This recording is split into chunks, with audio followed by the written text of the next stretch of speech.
हरे कृष्णा।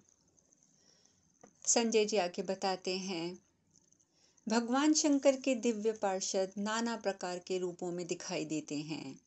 उनमें से कोई वामन, कोई जटाधारी, कोई मुंडित मस्तक वाले और कोई छोटी गर्दन वाले हैं। उन्हीं के पेट बड़े हैं और किन्हीं के सारे शरीर विशाल हैं। कुछ पार्षदों के कान बहुत बड़े बड़े हैं। वे सब बड़े उत्साही होते हैं। कितनों के मुख विकृत हैं, कितनों के ही पैर। अर्जुन, उन सब में वेश में सब बड़े विकराल हैं। ऐसे स्वरूप वाले वे सभी पार्षद महान देवता भगवान शंकर की सदा पूजा किया करते हैं। तात, उन तेजस्वी पुरुष के रूप में भगवान शंकर ही कृपा करके तुम्हारे आगे आगे चलते हैं। कुंती नंदन, उस रोमांचकारी घोर संग्राम में अश्वत्थामा, कर्ण और कृपाचार्य आदि प्रहार कुशल बड़े बड़े धनुर्धरों से सुसज्जित और सुरक्षित उस कौरव सेना को उस समय बहुरूपधारी महाधनुर्धर भगवान महेश्वर के सिवा दूसरा कौन मन से भी नष्ट कर सकता था। जब वे ही सामने आकर खड़े हो जाएं, तो वहां ठहरने का साहस कोई नहीं कर सकता।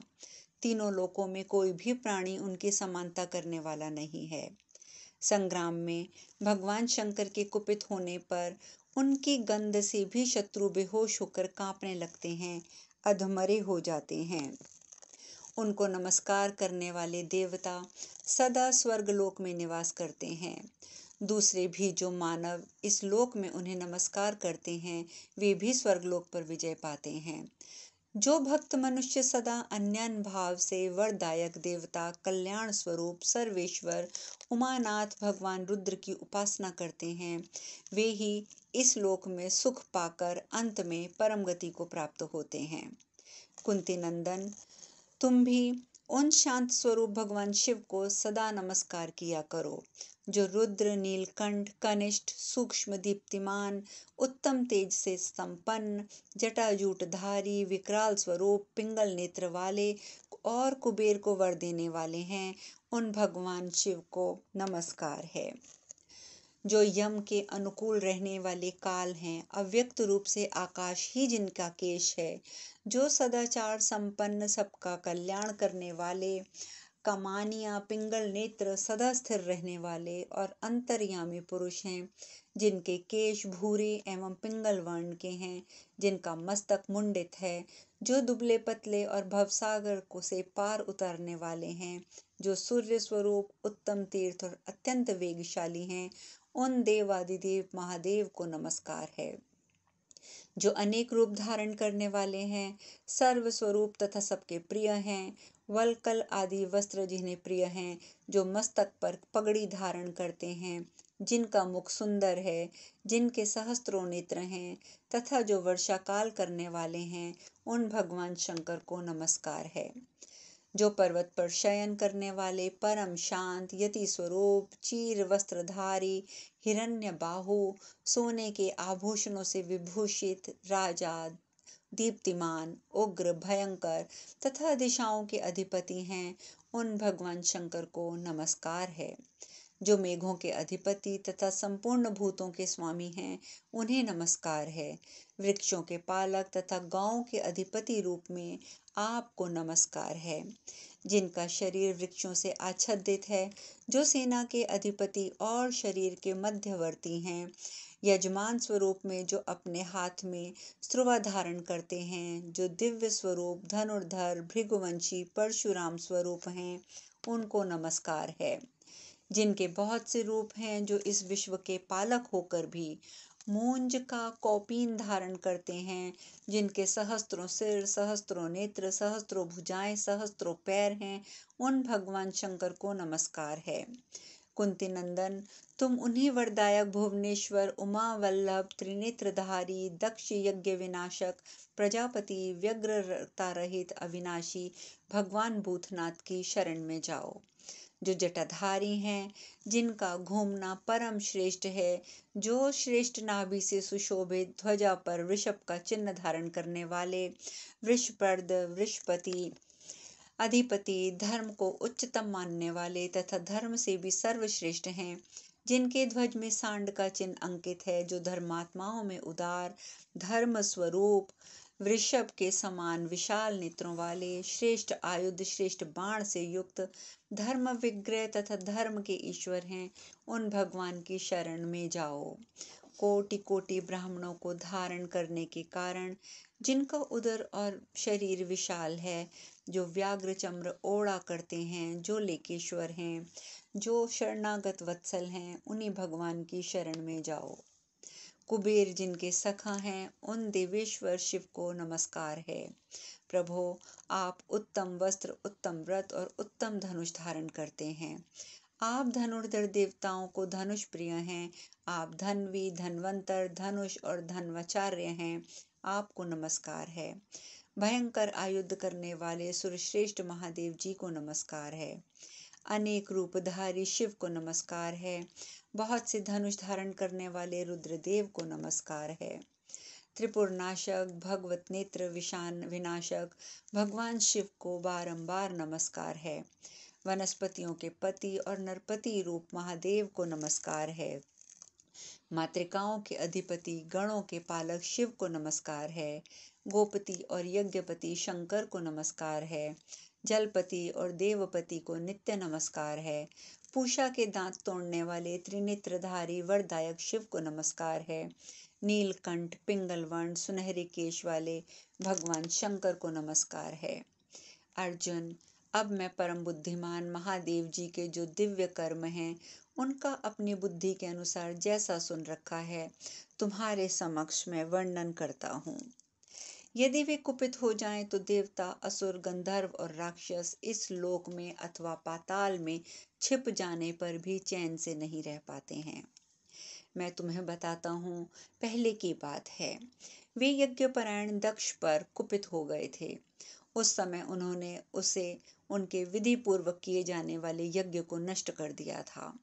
उन दिनों वे निर्दय हो गए थे और धनुष द्वारा बाण छोड़कर बड़े जोर से गर्जना करने लगे थे। देवताओं को उस समय कहीं भी सुख शांति नहीं मिलती थी। महेश्वर के कुपित होने से सहसा यज्ञ में उपद्रव खड़ा हो गया था। पार्थ, उनके धनुष की प्रत्यंचा के गंभीर घोष से अत्यंत व्याकुल होकर संपूर्ण लोक उनके अधीन हो गए थे। देवता और असुर सभी धरती पर गिर पड़े थे।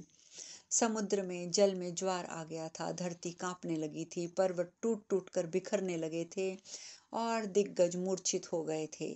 घोर अंधकार से आच्छादित हो जाने के कारण संपूर्ण लोकों में कहीं भी प्रकाश नहीं रह गया था। भगवान शिव ने सूर्य सहित संपूर्ण ज्योतियों की प्रभा को नष्ट कर दिया था। महर्षि भी भयभीत और क्षुब्ध हो उठे थे। वे संपूर्ण लोकों के तथा अपने लिए भी सुख चाहते हुए पुण्यवाचक आदि शांति कर्म करने लगे थे। उस समय हंसते हुए भगवान शंकर ने पूषा पर आक्रमण किया। वे पुरोडोष खा रहे थे। उन्होंने उसके सारे दांत तोड़ दिए। तदंतर सारे देवता नतमस्तक होकर भय से थर थर कांपते हुए यज्ञशाला से बाहर निकल गए। तब भगवान शिव ने देवताओं को लक्ष्य करके तीखे और तेजस्वी बाणों का संधान किया। धूम और चिंगारियों सहित वे बाण बिजली सहित मेघों के समान जान पड़ते थे। तब संपूर्ण देवताओं ने भगवान महेश्वर को कुपित देखकर उनके चरणों में प्रणाम किया और रुद्र के लिए उन्होंने विशिष्ट यज्ञ भाग की कल्पना की। राजन, सब देवता भयभीत होकर भगवान शंकर की शरण में आए।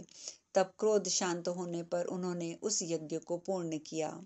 उन दिनों देवता लोग भाग खड़े हुए थे। तभी से आज तक देवता उनसे डरते रहते हैं। पूर्व काल में परम पराक्रमी 3 असुरों के आकाश में 3 नगर थे। एक लोहे का, एक चांदी का, तीसरा अत्यंत विशाल नगर सोने का बना हुआ था। उनमें से सोने का नगर कमलाक्ष के, चांदी का तारकाक्ष के और तीसरा लोहे का बना हुआ विद्युन्माली के अधिकार में था।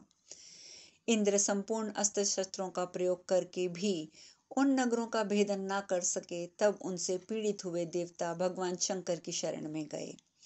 इंद्र सहित संपूर्ण देवताओं ने महात्मा भगवान शंकर से कहा, प्रभो, ब्रह्मा जी के वरदान पाकर ये त्रिपुर निवासी घोर दैत्य अत्यंत संपूर्ण जगत को अधिकाधिक पीड़ा दे रहे हैं, क्योंकि वरदान प्राप्त होने से उनमें बहुत घमंड आ गया है। देवेश्वर महादेव, आपके सिवा कोई दूसरा इन दैत्यों का वध करने में समर्थ नहीं है, अतः आप इन देवद्रोहियों को मार डालिए। भुवनेश्वर, हे रुद्र, आप जब इन असुरों का विनाश कर डालेंगे, तब से संपूर्ण यज्ञ कर्मों में जो पशु यज्ञ के साधनभूत उपकरण होंगे, वे सब रुद्र के भाग समझे जाएंगे। देवताओं के ऐसा कहने पर शिव ने तथा वस्तु कहकर उनके हित की इच्छा से गंधमादन और विंध्याचल इन दोनों पर्वतों को अपने रथ के दो पार्श्ववर्ती ध्वज बनाया। फिर समुद्र और पर्वतारोहित सहित समूची पृथ्वी को रथ बनाकर नागराज शेष को उस रथ का धुरा बनाया। तत्पश्चात त्रिनेत्रधारी पिनाकपाणी देवादिदेव महादेव ने चंद्रमा और सूर्य दोनों को रथ के दो पहिए बनाया। एक पत्र के पुत्र और पुष्यदंत के को जुए की कीलें बनाया। फिर त्र्यंबक ने मलयाचल को यूप और तक्षकनाग को जुआ बांधने की रस्सी बना लिया। इसी प्रकार प्रतापी भगवान महेश्वर ने अन्य प्राणियों को जोते और बागडोर आदि के रूप में रखकर चारों वेद ही रथ के चार घोड़े बना लिए। तत्पश्चात तीनों लोकों के स्वामी महेश्वर ने उपवेदों को लगाम बनाकर गायत्री और सावित्री को प्रग्रह बना लिया। फिर ओंकार को चाबुक, ब्रह्मा जी को सारथी, मंदराचल को गांडीव धनुष, वासुकी नाग को उसकी प्रत्यंचा, भगवान विष्णु को उत्तम बाण, अग्नि देवता को उस बाण का फल, वायु को उसके पंख और वैवस्वत यम को उसकी पूंछ बनाया। बिजली को उस बाण की तीखी धार बनाकर मेरु पर्वत को प्रधान ध्वज के स्थान में रखा। इस प्रकार सर्वदेवमय दिव्य रथ तैयार करके असुरों का अंत करने वाले अतुल पराक्रमी योद्धाओं में श्रेष्ठ और सदा स्थिर रहने वाले भगवान शंकर त्रिपुरवध के लिए उस पर आरूढ़ हुए। पार्थ, उस समय संपूर्ण देवता और तपोधन महर्षि भगवान शंकर की स्तुति करने लगे। उन भगवान ने उस अनुपम एवं विशाल महेश्वर स्थान का निर्माण करके उस पर 1000 वर्षों तक स्थिर भाव से वे खड़े रहे। जब वे तीनों पुर आकाश में एकत्र हुए, तब उन्होंने 3 गांठ वाले और 3 फल वाले बाण से उन तीनों पुरों को विदीर्ण कर डाला। उस समय दानव उन नगरों की और कालाग्नि से संयुक्त एवं विष्णु तथा सोम की शक्ति से संपन्न उस बाण की ओर आंख उठाकर भी नहीं देख सके। जिस समय वे तीनों पुरों को दग्ध कर रहे थे, उस समय पार्वती देवी भी उन्हें देखने के लिए एक 5 शिखा वाले बालक को गोद में लिए वहां आ गईं। पार्वती देवी ने देवताओं से पूछा, पहचानते हो ये कौन है? उनके इस प्रश्न से इंद्र के हृदय में असूया और क्रोध की आग जल उठी।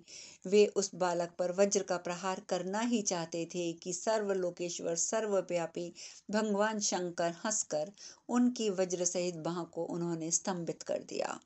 तदंतर स्तंभित हुई भुजा के साथ ही देवताओं सहित इंद्र तुरंत ही वहां से अविनाशी भगवान ब्रह्मा जी के पास गए। देवताओं ने मस्तक झुकाकर ब्रह्मा जी को प्रणाम किया और हाथ जोड़कर कहा, ब्राह्मण, पार्वती जी की गोद में बालक रूपधारी एक अद्भुत प्राणी था, जिसे देखकर हम लोग पहचान नहीं कर सके। अतः हम लोग आपसे उसके विषय में पूछना चाहते हैं। उस बालक ने बिना युद्ध के ही खेल खेल में इंद्र सहित हम सब देवताओं को परास्त कर दिया। उनकी ये बात सुनकर ब्रह्मवेत्ताओं में श्रेष्ठ भगवान ब्रह्मा ने ध्यान करके अमित तेजस्वी बालक रूपधारी भगवान शंकर को पहचान लिया। तत्पश्चात भगवान ब्रह्मा ने उन देव श्रेष्ठ इंद्र आदि से कहा, देवताओं, वे चराचर जगत के स्वामी साक्षात भगवान शंकर थे। वे महेश्वर उन महेश्वर से बढ़कर दूसरी कोई सत्ता नहीं है। तुम लोगों ने पार्वती जी के साथ जिस अमित तेजस्वी बालक का दर्शन किया है, उसके रूप में भगवान शंकर ही थे।